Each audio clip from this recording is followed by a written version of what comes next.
పెదరాయుడులో situation ఉంది. ఆయనకి మోహన్ రావు అంటే ఇష్టం. ఎవరు? మోహన్ బాబు గారికి. కానీ ఆయనకి ఇష్టం అని నాకు మోహన్ రావులో చేయని ఆయన అడగలేదు. సిచ్యువేషన్ చెప్పారు, ఆటోమేటిక్గా మోహన్ రావులో కుదిరింది. అక్కడ నేను కూడా మోహన్ రావులో చేయని చేయలేదు. గదిలే కాలం ఆ ట్యూను నాకు ఆ సిచ్యువేషన్కి భార్యకి ఎవరు లేకుండా తను భర్త శ్రీమంతం చేస్తాడు. ఇది సిచ్యువేషన్, నేను ట్యూన్ చేయాలి దానికి. అప్పుడు నేను ఆలోచిస్తే ఒకటే ట్యూన్ వచ్చింది, ఇంతే, ఇదే తరిరా తీరరా దరిదారి దారి దాదా దాదా తారరా తారాదీర అలా ట్యూన్ పుట్టింది. వెంటనే దానికి కదిలే కాలం అన్నాడు ఎవరు? శ్రీహర్షన్ రైటర్. ఎంత గొప్పగా రాశాడు. కదిలే కాలమా కాసేపు ఆగవమ్మని కాలం ఆపాడు. అవునండి, మంచి ఎక్స్ప్రెషన్. అది మంచి ఎక్స్ప్రెషన్, చాలా కొత్త ఎక్స్ప్రెషన్. అంటే మీరు ఏదైతే ట్యూన్ని క్రియేట్ చేశారో దాన్ని ఆ ట్యూన్ కన్నా గొప్ప ఎక్స్ప్రెషన్ క్యారీ చేసింది. క్యారీ చేసింది. ట్యూన్ మెలడీ ఉంది, ఆ పదం ఎక్కడికో తీసుకెళ్ళిపోయింది. అవును, కదిలే కాలం కాసేపు ఆగవం. ఎంత పెదరాయుడులో అది ఇప్పటికీ నాకు ఒక క్లాసికల్ దీంట్లో ఆ పాట మిగిలిపోయింది. అలాగే ఏది ఇంకోటి చేసినది ఇదేలే తరతరాల చరిత్రం. అవును, అది జేసస్ గారు పాడారు. అవునండి. ఆ పాట కూడా అది ఆల్మోస్ట్ ఆల్ కన్నడలో ఉంటుంది. అది అది కన్నడలో చేయలేదు. ఇది కూడా చెప్తున్నా. అదే మీరు ఇందాక చెప్పారు కదా, మూడ్ బట్టే చేస్తాను. ఎస్ అంటే ఆ రాగం వచ్చి కూర్చోవాలి, మన దగ్గరికి రావాలి. అందుకనే తపస్సు చేస్తాం మేము. ఇప్పుడు ట్యూన్ రావడానికి హార్మోనియం పెట్టెలో పుట్టేదు, గిటార్లో పుట్టేదు, కీబోర్డ్లో పుట్టేదు ట్యూన్ అనేది, రాగం అనేది. అవును, మా ఇక్కడ రావాలి, ఆ వేవ్స్ రావాలి. సిచ్యువేషన్ బట్టి వేవ్స్ రాకపోతే ఇప్పుడు ఆ రోజు అన్నమయ్య చేసాడు, త్యాగరాజ స్వామి చేసాడు, ఎలా చేస్తుంటాడు? రాముల వారి మీద భక్తితోటి రాగాలు పుట్టి ఆ భక్తి రసంతో పాడాడు ఆయన. అన్నమయ్య ఆ భక్తి రసంతో పాడాడు మూడ్. అంతేగాని ఇది రాగం, ఈ రాగంలో ఇది జతులు పెట్టాను. తర్వాత రీసెర్చ్ చేస్తే చెప్పాలి ఇది పలానా రాగం, ఈ రాగంలో ఈ స్వరజతులు వాడారు అని రీసెర్చ్ చేసి చెప్పాలి. అంతేగాని ప్రతి ఒక్కళ్ళు దీన్ని క్రియేటర్స్ చెప్పకూడదు పేర్లు. క్రియేటర్స్ నువ్వు అడిగావు అనుకో, నాగేంద్ర మీరు నన్ను అడిగారు, సార్ ఇది ఏ రాగంలో చేసేస్తారంటే అప్పుడు నేను చెప్పడానికి సార్ పలానా ఇది రాగం అండి అన్నట్టు. అవును, అంతేగాని ఎత్తుకోవటమే రాగాల పేరు చెప్పేస్తే మనంత మాత్రాన మనం గొప్ప అనుకోకూడదు. First of all I hate that. రాగాల పేర్లు చెప్పి చాలా ఇది ఉంటుంది. They think the genius.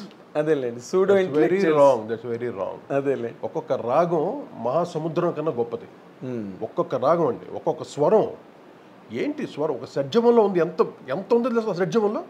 ఒక సా అంటే ఆ సాని కరెక్ట్ నిలబట్టగలగాలి ఒక షడ్జమాన్ని. ఎంత గ్రేట్ ఒక్కొక్క స్వరం.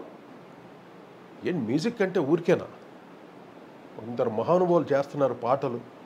ఆ స్వరఘనం ఉండాలి, స్వరఘనంతో పాటు గళం ఉండాలి. స్వరం, ఘనం, గళం. స్వరం, ఘనం, గళం. గళం. స్వరానికి ఘనాన్ని ఏది ఇస్తుంది? గళం ఇస్తుంది. ఆ పవర్ని ఇవ్వాలి.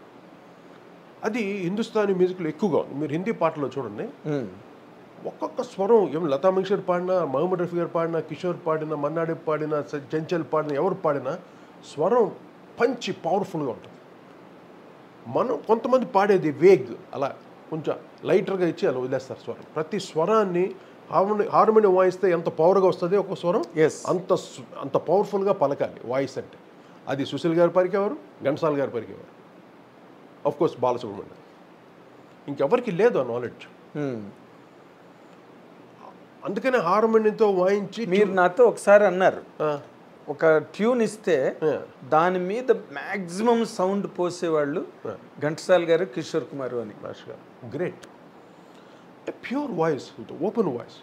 ఫీమేల్లో సుశీలగమ్మ లాగా ఇంకా ఎవరు తమిళ పాటలు అయితే ఆవిడ.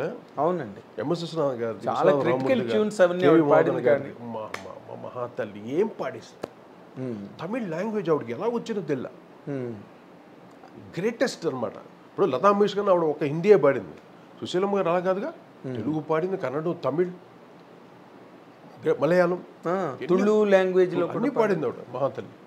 ఒరియాలో పాడే చెప్తున్నా. ఎందుకంటే ఆ వాయిస్లో బ్రైట్నెస్, ఒక పాట ఒక స్వరం అంత ఘనంగా ఉంటుంది పాడుతుంటుంది. అంటే ల్యాండింగ్ నోట్లు పర్ఫెక్ట్గా పర్ఫెక్ట్. ఏ గమకానికి ఎక్క వాల్యూమ్ ఇవ్వాలి ఆటోమేటిక్గా తెలుసు. అది మైక్ దగ్గర వచ్చి పాడేటప్పుడు వాళ్ళకి ఆ టెక్నిక్స్ తెలుసు.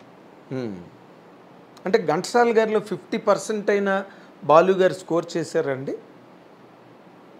అంటే బాలుది అది వేరే ట్రెండ్ అది. అంటే ఆయన ట్రెండ్ ఏదైనా ఇప్పుడు ఘంటసాల గారు అల్టిమేట్గా ఆయన సూర్యుడు అయితే ఇది చంద్రుడు అవుతాడు బాలసూర్యుడు అంతే.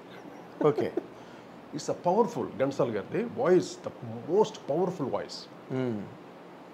మహానుభావుడు అది ఏది పాడినా చూడు అసలు ఎంత ఘనంగా ఉంటుంది. పాట వింటూ ఉంటే తెలుగు భాష, ఆ భాషకి ఎంత వాల్యూమ్ కావాలి, ఆ స్పష్టత, ఆ సౌండ్ ఎంత బ్రహ్మాండంగా ఉంటుంది. ఆయన ఒక ఎన్టీ రామారావు గారు ఒక స్పీచ్ ఇస్తున్న తెలుగు భాషకి ఎంత ఘనంగా ఉంటుంది. అవునండి. ఆ భాషలో ఉన్న వైవిధ్యం, ఆ అందం, ఆ పరిమళం అంతా కనిపిస్తుంది. అవును, వినిపిస్తుంది. ఎవరి దగ్గర లేదు ఇది. తర్వాత బాలసుబ్రహ్మణ్యం ట్రై చేశాడు. బాలుది ఏంటంటే కొంచెం కొంచెం soft polished voice, polished voice. కానీ మా ఇద్దరు నిలబడితే బాలు కూడా పవర్ఫుల్. అవునండి. అమ్మ ఆ విషయంలో గ్రేట్ గ్రేట్ గ్రేట్ గ్రేట్. అంటే ఘంటసాల గారు అల్టిమేట్గా అల్టిమేట్. సుశీలమ్మ గారు తర్వాత అంటే నా ఎక్స్పీరియన్స్ నేను చెప్తున్నా, నేను చూసి నేను విని మీరు పాడించి అంటే ఘంటసాల గారితో పాడించలేదు నేను. అసలు ఘంటసాల గారితో మీకు ఏ రకమైన అనుభవం లేదండి? నేను చూశాను, చిన్నప్పుడు నేను చూశాను ఆయన్ని. ఇంటికి వచ్చేవారు నాన్నగారితో, వాళ్ళు ఏదో మాట్లాడుకున్నారు ఆఫీస్ రూమ్లో. మొత్తం ఘంటసాల గారి ఈయనని అలాగా ఆ కిటి తలుపు దగ్గర నుంచి సంగతి చూసేవాడిని నేను. తర్వాత నేను ఒకసారి బాలభారతంలో మానవుడే మహనీయుడు పాట రికార్డింగ్ జెమిని స్టూడియోలో, ఓకే, అప్పుడు వెళ్ళాను, నాన్నగారు తీసుకెళ్ళారు నన్ను. అప్పుడు చూశాను ఘంటసాల గారిని ఆయన వాయిస్ రూమ్లో. చుట్ట కొంచెం వెలిగించే తలుపు తిరగానే చుట్ట వాసన వచ్చింది. ఏంటని చూస్తే ఆయన చుట్ట కొంచెం పీల్చి, అంటే ఆ వాయిస్ గరగర ఇది రాకుండా, అదే కప్పం గట్ట రాకుండా ఒక 2 పఫ్ఫులు లాగి అప్పుడు పాడతాడు. ఏం పాడాడు ఆ పాట, మానవుడే మహనీయుడే. ఏం వాల్యూమ్ ఆ పాట.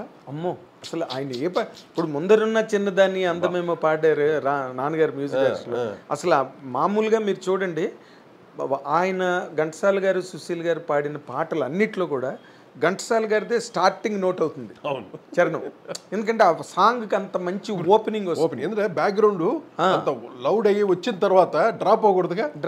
ఆయన స్టార్ట్ చేస్తే మళ్ళీ ఆ ఈక్వల్గా ఉండదు వాల్యూమ్. అదే ఆ ముందరున్న చిన్నదాన్ని పాట కానీ అదే సరే. ఇంకా ఎచ్చటి నుండి వీచను, ఎచ్చటి నుంచి అప్పు చేసి పప్పు, ఏం పాటలు అంటే అంటే నాన్నగారు ఆయనకి వాళ్ళకి మంచి కాంబినేషన్ అది. మంచి అంటే నాన్నగారిది కొంచెం నేజల్ వాయిస్, ఈయన గమకాలు ఎక్కువ పలుకుతాయి. అవునండి. ఆయనది భారీ వాయిస్ ఘంటసాల గారిది భారీ. కొన్ని పలకకపోయినా ఆయన ప్రాక్టీస్ చేసేవాడు. ఈయన ఇచ్చిన స్వరం ఏది మిస్ అయ్యేవాడు కాదు. అవునండి.